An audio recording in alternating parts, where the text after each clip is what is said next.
Welcome back, everybody. This is Eric here with Iraq Veteran 8888. So you might remember a video that I made about a month ago or so. I mentioned what's the beef with PSA, right? Well, that video seemed to spark a lot of interest, and I got a lot of really good comments from you guys about that particular video. And I thought this would be fun to kind of turn it into like a monthly thing, like where we'll just take a gun company and sort of pick a little fun and talk about some pros and cons and just provide an avenue, if you will, for you to, let your comments be heard about what you think about a certain company. So today we're doing what's the beef with Glock?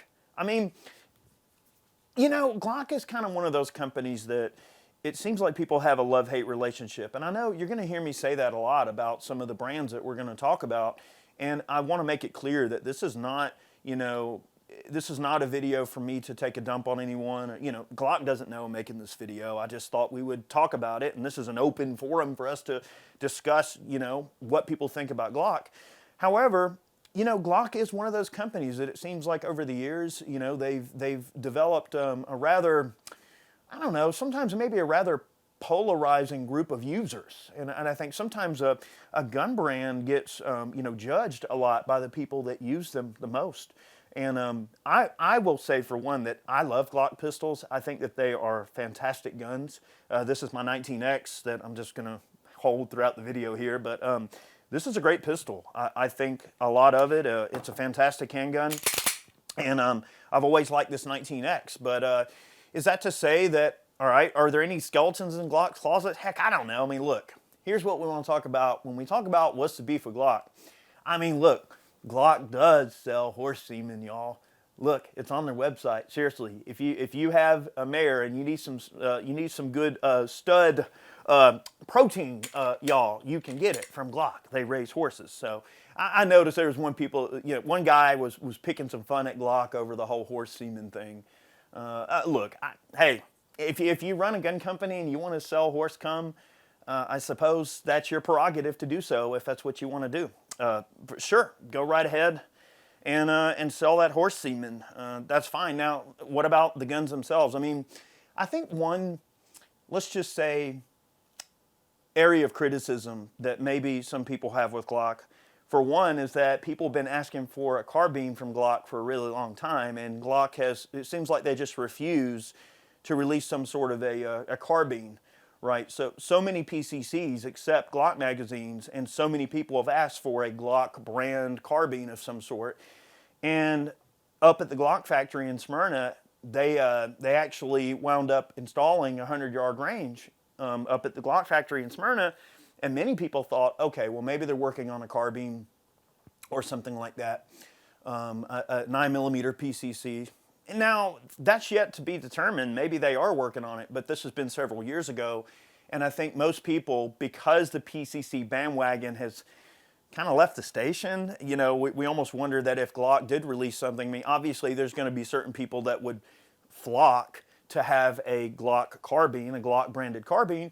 But, not to say that train is left, but that train is left. There's so many 9mm PCC companies out there now. In fact, I did a whole roundup on them some years ago where, I talked about just about every dang one out there and gave my opinions on them. It would be nice to have a Glock branded carbine there in the lineup just to compare apples to apples. And I suppose that would lead me to another known criticism that people have of Glock. People criticize Glock of not really innovating a lot. Like kind of just building the same gun over and over and over again, and maybe making some minor changes to the finish, maybe the recoil system, maybe the barrel, but overall kind of more or less making the same gun. I don't know if that criticism is necessarily warranted. I mean, I know some people give them a hard time about that, but I think Glock has done a really good job of improving their pistols over the years. They do have the slide riders now and the MOS cuts and, interchangeable back straps, things like that, factory night sights, some different finish options. So overall, a Glock is a really good gun, and why change something that works really well? So I suppose that would be, my comeback to that criticism would be that, I mean, if a Glock is a really great gun and works really well, why change it a lot? So I think what Glock has continued to do over the years is make a gun that they know they make well. So I hate to make this comparison. I think I might have even made a very similar comparison in the PSA video. But when you look at, I mean, okay, look at instruments, all right? Look at Fender guitars, okay? I don't know how many of you are musicians, but Fender has to compete with everything that they've already made in the past. So what do? They make the same dang guitar, more or less, that they've always made, and they make some minor improvements, but at the same juncture, it's always kind of the same thing it's always been, with just some minor improvements. And I kind of look at Glock the same way. Is that to say that Glock would never, redesign a completely new gun? Why would they? I mean, if you made something really well, why change it? And then another argument to that would be that if your gun wasn't very good, then why would so many people be copying it? I mean, you look at Ruger now has essentially a Glock copy. PSA, the other company that we talked about in the other video, they have their Dagger, which is a Glock clone. So why would so many companies copy this basic premise of operating system down to compatibility level if it wasn't a proven and good gun design? Why would so many PCC manufacturers design their magazine or their gun around this magazine if it wasn't a good, proven magazine?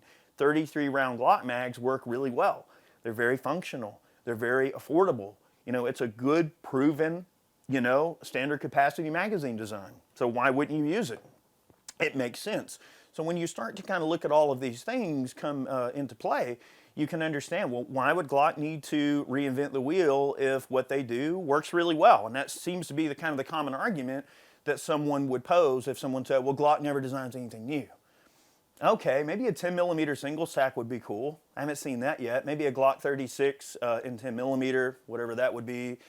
I mean, there's some things they could do. Maybe some sort of subcompact 10 millimeter with a double stack mag, but they already kind of have something like that. So, I love the long slide varieties. I love my Glock 17L. That's a really cool gun. The 34 is a great gun. I love the 40 MOS. It's one of my favorite Glocks. The long slide 10 millimeter, the 6-inch barrel. So Glock has done some really cool stuff, and I think that they do continue to improve and innovate, simply by just offering, different versions. So I don't know if that criticism is necessarily warranted, although that is a point of contention and a good opinion that people tend to have. I will say this, that in terms of reliability and overall function and accuracy and ruggedness, Glocks, they very much are the Honda Civic of guns. And that's not a bad thing. That's not meant to be a cut down. Glock makes one tough gun, okay? They hold up really well. It's a good daily driver. It's the kind of gun that it ain't gonna win any beauty contests. They're kind of ugly. They're kind of unisex looking. They are what they are, but I mean, this is a tool that delivers bullets. That's what it is. You're not trying to look cool. You're not trying to win a cool contest. You're not trying to be John Wick. A Glock is a good gun that you can stick on your hip and know dang well that it's going to function well, it's going to be accurate, it's going to be reliable, and no matter how dirty or nasty or full of dust bunnies it gets, it's always going to continue to work. In a lot of our testing, we found that the Glocks hold up really well. In our meltdown testing, the Glock performed exceptionally well in full auto with the sear on it and everything. In fact, it really surprised me that the gun literally destroyed itself just from pure heat, from so much full auto fire. So a Glock is a very proven gun design, and I do like them. It is one of my favorite guns. And I hate to give this admission, but I will say that if I could only have one handgun, it'd probably be this 19X. This would be my jam. This would be my go-to. No sights, no crazy, red dot sights or lasers or anything. Just a 19X with night sights and a good holster. And if I could only have one handgun, this would be the one that I would feel comfortable having as my go-to handgun. I shoot this gun exceptionally well. And Glocks have always been very reliable, daily driver type of pistol. Some people provided criticism that for what they are, they're relatively overpriced. I could see that. I mean, there are other options in the market. I mean, you can buy a Dagger for half the money.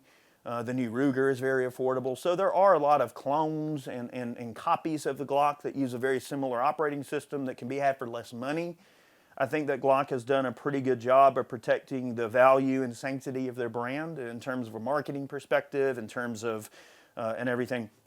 One thing I will say about Glock that's always been maybe a minor criticism within the industry, some of you know this, some of you don't, is that they are really big on lawyering up against people.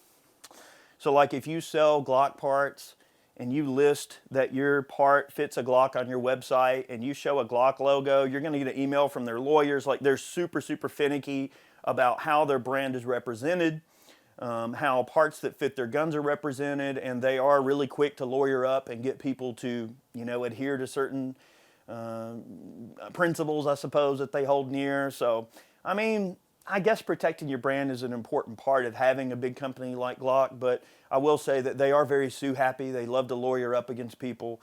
And I'll mention this little story, and look, this is just not meant to throw shade on anybody, but I just want to share this in case, you know, maybe some people knew about this, some people didn't. But early on, you guys remember when the Glock 42 came out. And I'm just going to tell this little story just to provide some perspective on the way that they operate.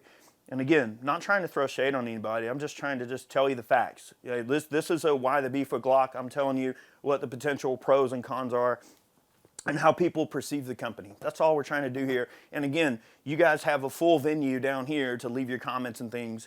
Let me know what you think. What have your dealings been? Do you like Glocks? Do you hate Glocks? Et cetera, et cetera. So by all means, provide your own feedback here in the feedback loop down below. Of course, feel free to do that.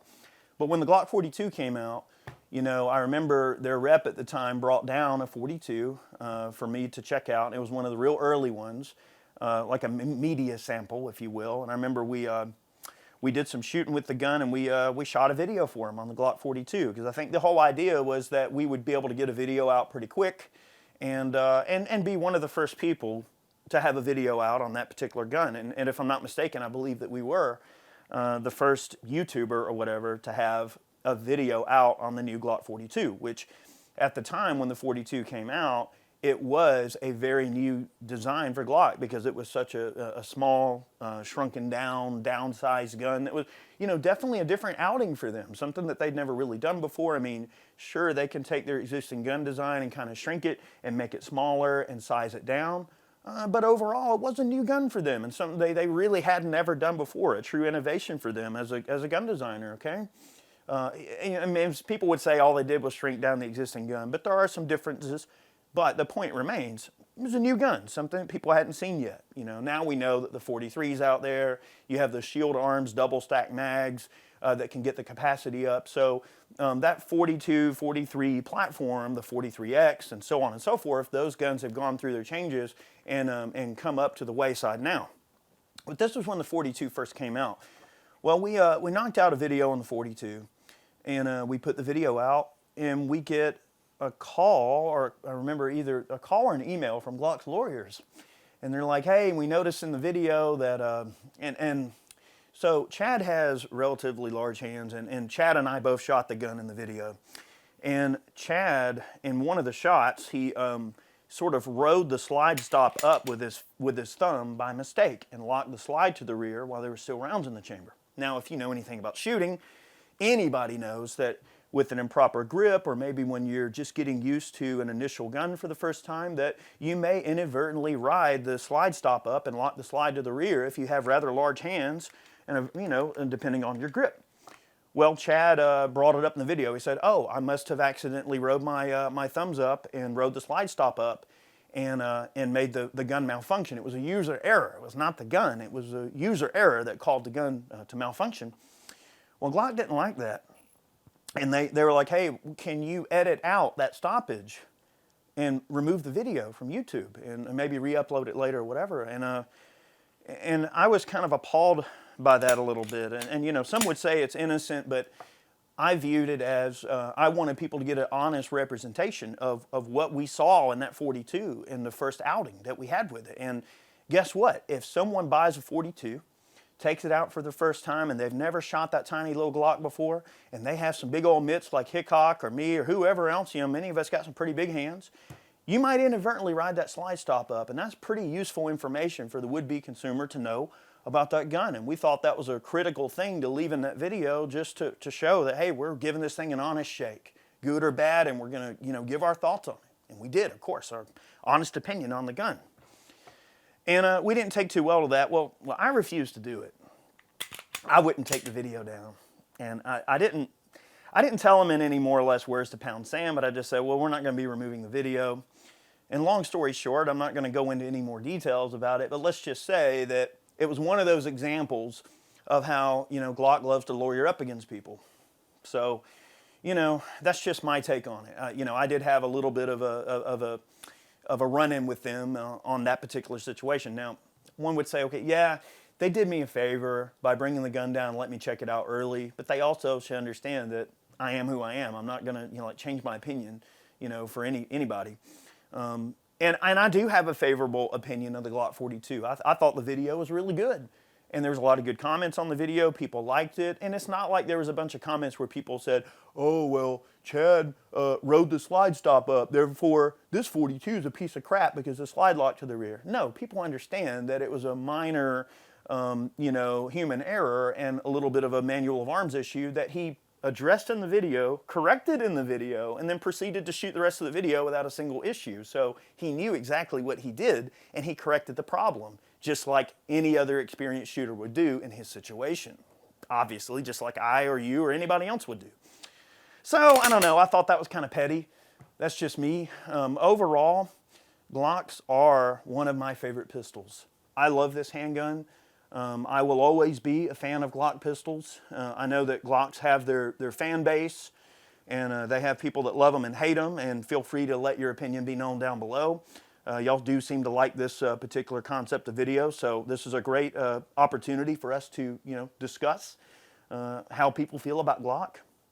I mean, I think that if I had to give a Glock rating, I don't know, a number rating. And I didn't really mention this in the PSA video. If I had to give PSA a number rating, okay, I'd give them a 9 out of 10. I mean, that's like, hey, that's solid. I feel like, the customer service, when you consider customer service, the way they act, their products, I'd give Glock a 9 out of 10 as well. I mean, I think that they're a fantastic company. I think they make a really good product. I love Glock pistols. And despite some of the minor little shortcomings I brought up, and some of people's perceived shortcomings, which I feel are not even really that merited or not even really that big of a deal, I think overall the company makes a fantastic product. And I've always liked Glock pistols. My Glock 19, I had a Glock 19 compensated. That was one of my first serious carry guns. And it was an addiction from there. I've been a fan of the 19 ever since. And I've been shooting Glock 19s for over 20 years, and I love them. They're fantastic pistols, and this 19X is arguably, I think, the best Glock that's out right now. That's just me. I may be biased, but this one's mine. I love it. So there's my thoughts. Overall, I think Glock is a fantastic company, and I think that they have a bright future. And, I think that they make a really good product. And what do you think? Let me know in the description box, or not the description box, but the comment section down below. Let me know what you think.